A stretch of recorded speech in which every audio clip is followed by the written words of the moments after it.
নমস্কার বন্ধুরা, কেমন আছেন সবাই? আমি শিলিগুড়ি শহরে খুব ভালো আছি। আপনারাও আশা করছি যে যেখানে আছেন ভালোই আছেন। আমাদের এখানে প্রবল বৃষ্টি। বৃষ্টিতে খুব খারাপ থাকার কথা নয়, তবে যাদের এরকমভাবে বেরোতে হবেই প্রত্যেক দিন, তাদের জীবনের যুদ্ধটা তো তাদের নিজেদের মতো। কিন্তু আমরা যারা বাড়িতে আছি তারা ভালোই আছি বলা যায়। আকাশ সেই খারাপ করেছে, বন্ধ করে দিলে দূর থেকে বুঝতে পারবেন পুরোটাই অন্ধকার, শুধু জানলাটুকু একটু আলো। আজকে তো বেরোবো ভেবেছি, দিনের বেলাতেই বেরোবো ভেবেছি, কিন্তু বৃষ্টি থাকলে বেরোবো না। কিন্তু জগৎজননী মায়ের শাড়িটা একটু কেনাটা দরকার ছিল আমার আর কি। আগের দিনে আমি অতটা ডিটেলে আপনাদেরকে বলিনি, বা বলিনি মানে কথার পিঠে কথা হারিয়ে গেছে, তাই বলা হয়নি। কার বিয়ে? ডিসেম্বর মাসে আমার মাসতুতো দিদির মেয়ের বিয়ে।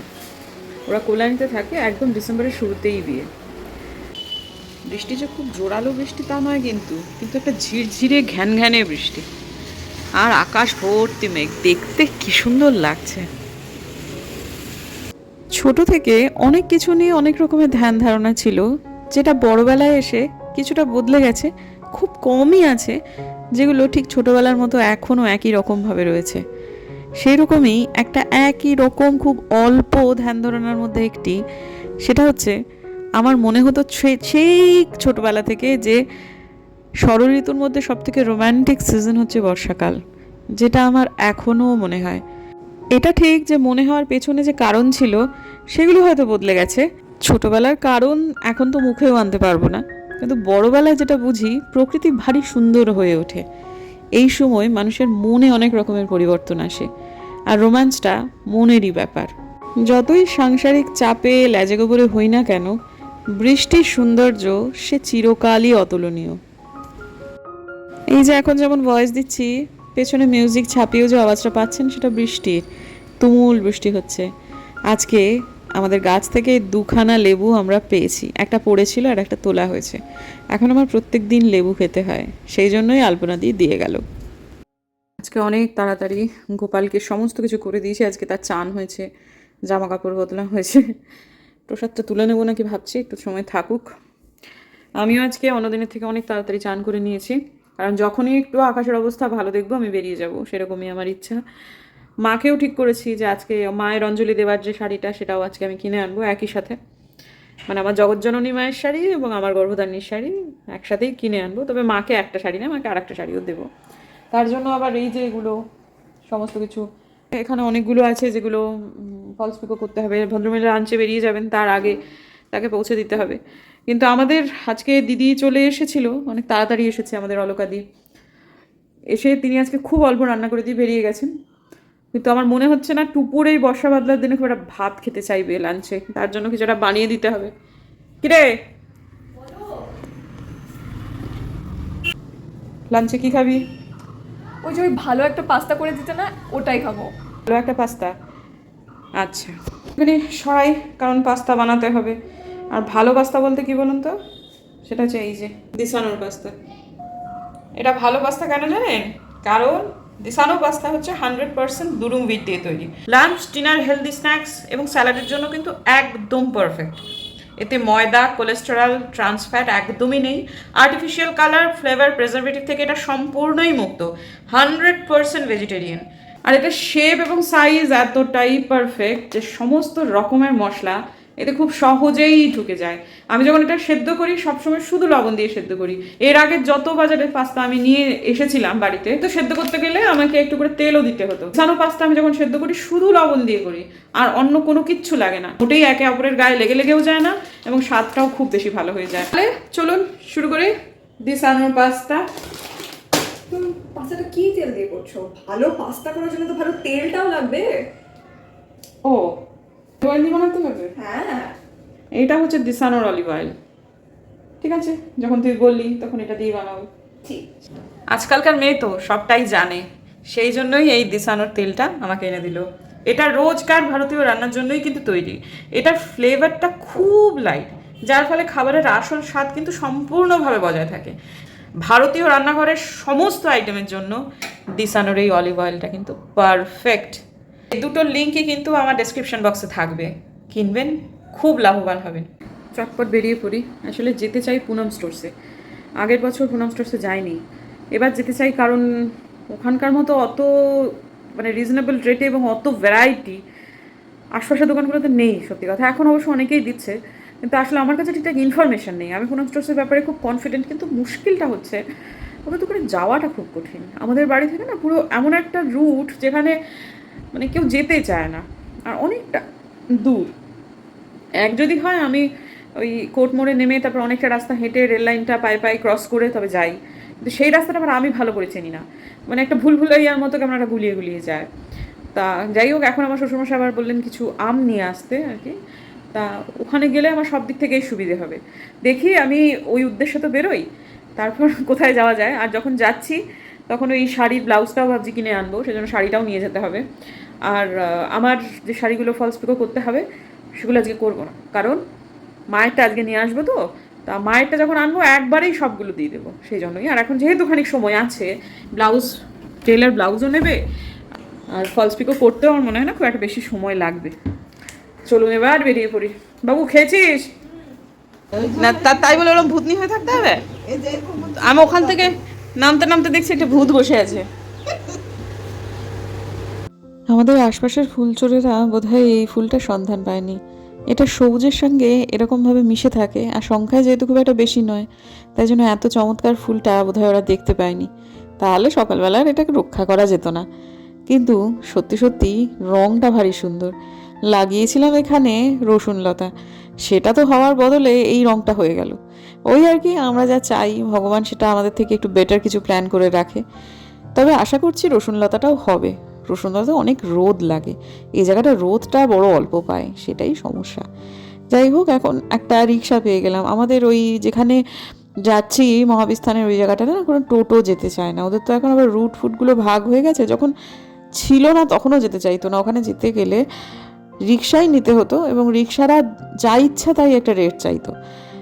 আজকে দেখলাম সেটা হলো না। ওখান থেকে আমাদের বাড়ি থেকে ভাড়া 40 টাকা। 40 টাকাই ভদ্রলোক রাজি হলেন, এক কথাতেই বললেন দেবেন দিদি 40 টাকা। ঠিক আছে চলুন তাহলে। বেরোলাম যখন, তার কিছুক্ষণ আগে অবধি ভাবছিলাম ব্যাগে একটা ছাতা ভরে নেব, কিন্তু বেরিয়ে পরে খানিকটা চলে আসার পর মনে পড়লো যে ছাতাটা নিতে ভুলে গেছি।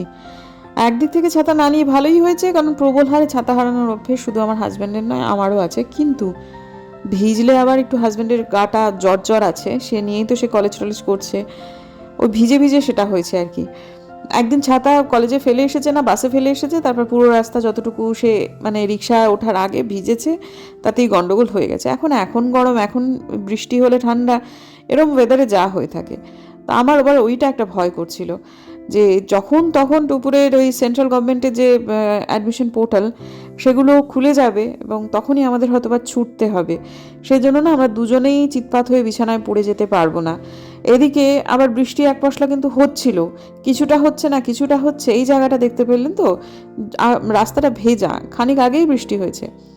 তো আমি মানে ভাবছিলাম যে আজকে কিন্তু অনেকগুলো কাজ নিয়েই বেরিয়েছি, কিন্তু আমার মনে হচ্ছে না সবটুকু আমি করে উঠতে পারবো, কারণ আমি যা হোক বৃষ্টিতে ভিজতে পারবো না। এদিকে পৌঁছাতেই হবে, অন্তত জগৎজননীর শাড়িটা তো কিনে নিই।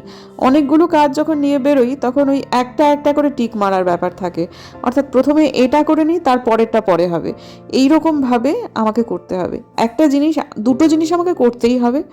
প্রথমত হচ্ছে আজকে জগৎজননী শাড়িটা আমাকে কিনতেই হবে। দ্বিতীয়ত হচ্ছে শ্বশুরমশাই দশেরা আম কিনতে বলেছেন, সেইটাও আমাকে করতে হবে। এই দুটো কাজ করে যদি আমি চলে আসি, আমি কারোর কাছে মানে থাকবো না, অপরাধী হয়ে থাকবো না যে আমি এটা করলাম না। জগৎজননী শাড়িটা দুদিন পরে কিনলেও হতো, কিন্তু বন্ধুরা আমি অন্যান্য কোনো কিছু কেনাকাটাগুলো শুরুই করতে পারছি না। আর এদিকে রথযাত্রার পর থেকে বিভিন্ন জায়গাতে শুরু হয়ে যাবে হচ্ছে পুজোর জিনিসপত্র ঢোকা।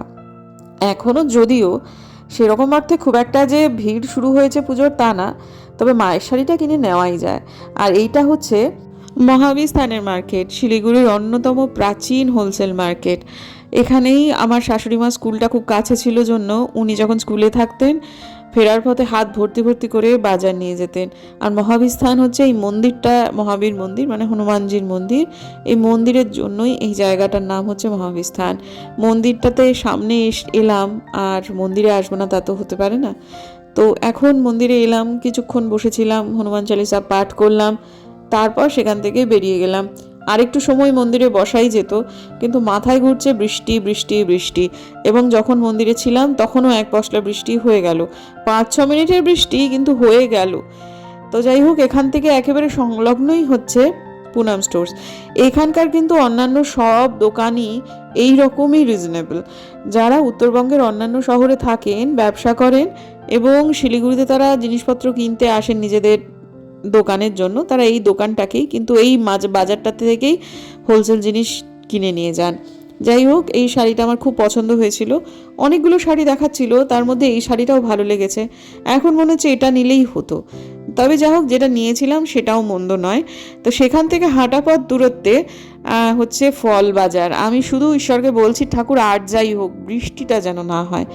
তো প্রথমে আমি 10-এর আম পাচ্ছিলাম না, চতুর্দিকে শুধু ল্যাংড়া। হিমসাগর তো উঠে গেছে এখন বাজার থেকে। যখন হিমসাগর ছিল আমার শ্বশুরমশাই প্রবল হিমসাগর খেয়েছেন। ঠাকুরের ইচ্ছায় ওনার কিন্তু সুগার হয়নি এখনো পর্যন্ত, যার ফলে উনি এই সবগুলো খুব এনজয় করেন। আর জাম দর করলাম, এলাম যখন একটু দর করতে, কি এখানে জামের দাম অস্বাভাবিক বেশি। কিন্তু এই যে রাস্তার ধারে যে জাম নিয়ে বসে আছেন ভদ্রলোক, এখানে হচ্ছে জামের দাম জাস্ট ওই দোকানে যে চাইছিল তার কয়েক পা দূরত্বে হাফ, কিন্তু জামগুলো ভালো নয়, সেজন্য আর নেওয়া হলো না। তারপর একটু বৃষ্টির ভয়ে আমি ভাবছিলাম ফেরত চলে যাব। হাতে করে ব্লাউজটা যে কিনবো, শাড়িটা নিয়ে এসেছি। ভাবলাম এই এই মার্কেটের ভেতরে যে রিটেলের কয়েকটা দোকান আছে সেখান থেকে কিনে নেব, কিন্তু সেখানে আমি আমার পছন্দসই পেলাম না। তারপর মনে করলাম যে দূর বাবা, এসেইছি যখন, না হয় ঠিক আছে একটু যদি বৃষ্টি হয় কোথায় একটা দাঁড়িয়ে যাব, কিন্তু কাজগুলো সব সম্পূর্ণ করে যাই। যদিও শেষ পর্যন্ত সবটুকু সম্পূর্ণ করতে পারিনি। হোলসেল মার্কেটটা এই মার্কেটের থেকে একটু অন্যদিকে। আগে তো এগুলোতে একা একা আসতেই পারতাম না, কীরকম যেন গোলক ধাঁধার মতো লাগতো। এখন করতে করতে অভ্যাস হয়ে গেছে। বিশেষ করে টুপুরের জন্মের পর এখান থেকে আমি প্রচুর জিনিসপত্র হোলসেলে কিনে নিয়ে গেছি। আমার মেয়ে হকার্স কর্নারের জিনিসই বাড়িতে পড়ে বড় হয়েছে। যাই হোক, তারপর রিটেল মার্কেটটা একটু সাইডে। আমি বেশ কিছুটা হেঁটে রিটেল মার্কেটে এলাম, সেখান থেকে নিজে ব্লাউজ টাউজ যেগুলো দরকার ছিল সেগুলো কিনলাম। তার উল্টো দিকে শ্রী দুর্গার বস্ত্রালয়ে মায়ের জন্য শাড়ি কিনলাম। এই নীল শাড়িটা কেনা হলো। মাকে একটু দামি শাড়ি দেওয়ার কথা ফোন করেছিলাম, তা মা খুব আপত্তি করছে। আসলে এখন পুজো দেখতে না মা একা একা বেরোতে পারে না, এখন অনেক দূরে সব দাঁড় করিয়ে দেয়, অনেকটা হাঁটতে হয়, মা হাঁটতে পারে না। মা বললে দামি দামি শাড়িগুলো কোনো বিয়েবাড়ি টিয়েবাড়িতে ছাড়া পরা হয় না, তুই আর আমাকে দামি শাড়ি দিস না। এবারে মায়ের প্রচুর বিয়েবাড়ি ছিল, কিন্তু মা কিন্তু অনেকগুলোতে যেতে পারেননি। আর কারণ রাত্রেবেলায় মার পক্ষে বেরোনোটা কঠিন হয়। আর দুটো বিয়ে বাড়িতে মানে আমাদের মমিনাদি খুব একটা মানে কোঅপারেট করেনি, জন্য মা যেতে পারেনি। যাওয়ার ইচ্ছা ছিল। মা না খুব দুঃখ হয়েছে তাতে করে মার বক্তব্য যে আমাকে শাড়িগুলো দিস না, শাড়িগুলো দেখলে আমার খুব কষ্ট হয়। সত্যি আজকাল দিনহাটায় যদি থাকতাম আমরা, তাহলে হ্যাঁ আমরা মায়ের সাথে আমরা যেতে পারতাম। তো এই সমস্তগুলোর জন্য না মা আজকাল একদম দামি শাড়ি নিতে চায় না। তো এখন হয়ে গেছে, এতদিন পর্যন্ত আমরা দিয়ে দিয়ে মাকে, মানে দিদি আমি দুজনেই দিয়েছি।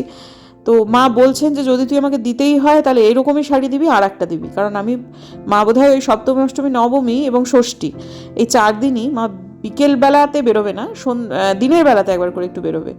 তাই জন্য দেখি মা যদি দামি শাড়ি নিতে না চায় তাহলে আর একটা শাড়ি এরকম একটা, আর একটু ভালো কোয়ালিটি, একটু দিন যাক আর একটু পুজো জিনিসপত্রগুলো ঠুকুক, তারপর মাকে ভাবছি আমি আর একটা দেবো।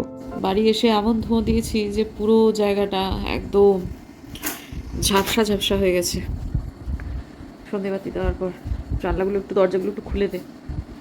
আসলে সারা ঘরে ধোঁয়াটাকে ছড়িয়ে দেওয়াটা কাজ, মানে আমার উদ্দেশ্য থাকে। বাথরুমের দরজাগুলো এইমাত্র বোধহয় তুমি বন্ধ করলে না, তাহলে এবার বারান্দার দিকে দরজাটা খুলে দাও।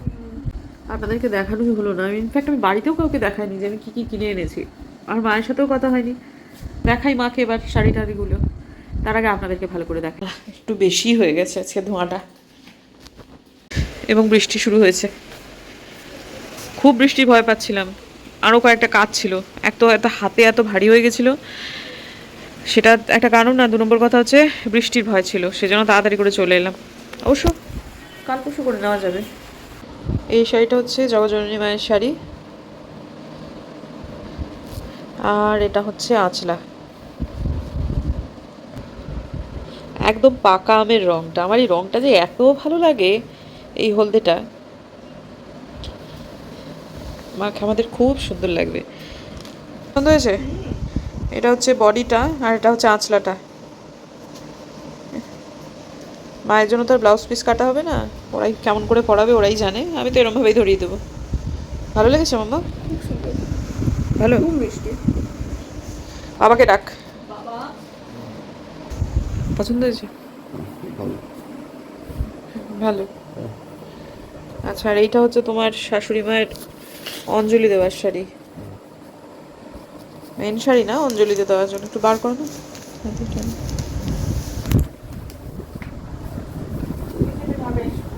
ভালো। আর খুলো না, তাহলে নষ্ট হয়ে যাবে ফার্স্ট।